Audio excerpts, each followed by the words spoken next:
बहुत पुराने समय की बात है। एक छोटे से गांव में रामू नाम का एक नाई रहता था।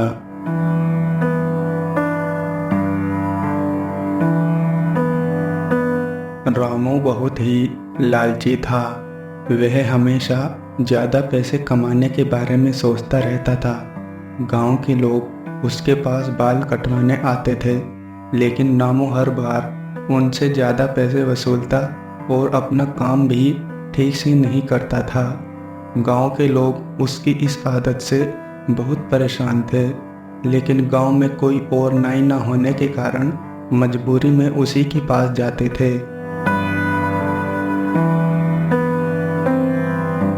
एक दिन गांव के लोग चौपाल पर बैठकर बातें कर रहे थे।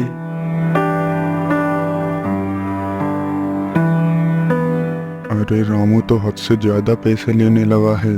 दोगुने पैसे लिए और अपना काम भी ठीक से नहीं किया।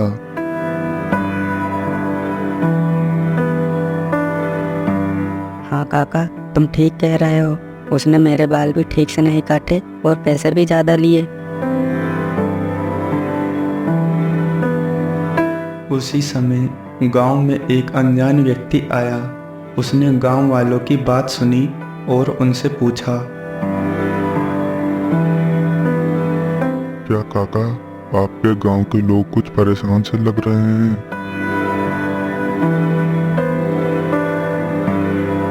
तब काका ने उस अनजान व्यक्ति को सारी बात बताई।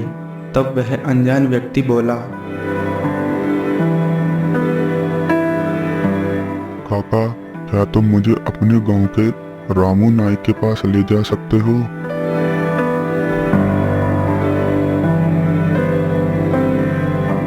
गांव के लोग उसके ऐसा कहने पर उस अनजान व्यक्ति को अपने गांव के रामू नाई के पास ले गए। रामू नाई के पास पहुंचकर वह अनजान व्यक्ति बोला, अरे रामू भाई, क्या तुम मेरे भी बाल काट सकते हो? हाँ, क्यों नहीं। पैसे दोगे तो ज़रूर काटेंगे।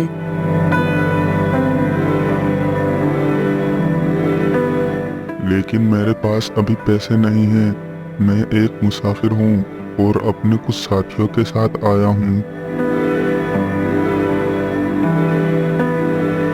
और मेरी सारी पूंजी मेरे साथियों के पास है। अगर तुम आज की रात मुझे अपने घर रुका लो, तो कल जब मेरे साथी यहाँ पहुँचेंगे तो मैं तुम्हें दोगुने पैसे दूंगा। दुगने पैसों का नाम सुनकर रामू के मन में लालच आ गया और उस अनजान व्यक्ति की बात मानकर उसके बाल काट दिए तथा उस व्यक्ति को अपने घर एक रात रुका लिया।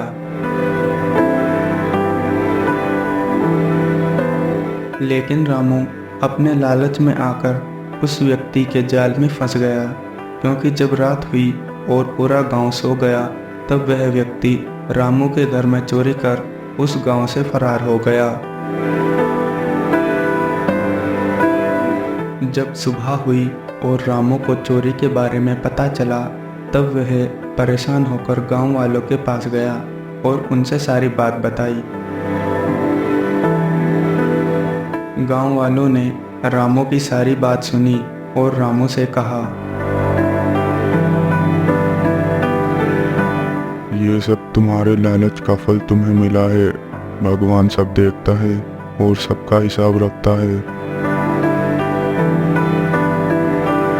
अगर तुम लालच ना करते तो तुम्हें आज ये दिन ना देखना पड़ता। ये सब तुम्हारी करनी का फल है। इसमें हम तुम्हारी कोई मदद नहीं कर सकते। जाओ यहाँ से। रामू को अपनी गलती का एहसास हुआ और उसने अपने ग्राहकों से माफ़ी मांगी। उसने अगले ही दिन से अपने ग्राहकों के साथ अच्छा व्यवहार करना शुरू किया और उनसे उचित पैसे लेने लगा। धीरे धीरे गांव के लोग उससे फिर से खुश होने लगे और उसके पास बाल कटवाने आने लगे। रामू ने अब लालच छोड़ दिया था और मेहनत ईमानदारी से काम करने लगा। समय के साथ वह फिर से खुशी और समृद्ध हो गया उसने सीख लिया था कि सच्ची समृद्धि खुशी मेहनत और ईमानदारी में ही है, ना कि लालच में।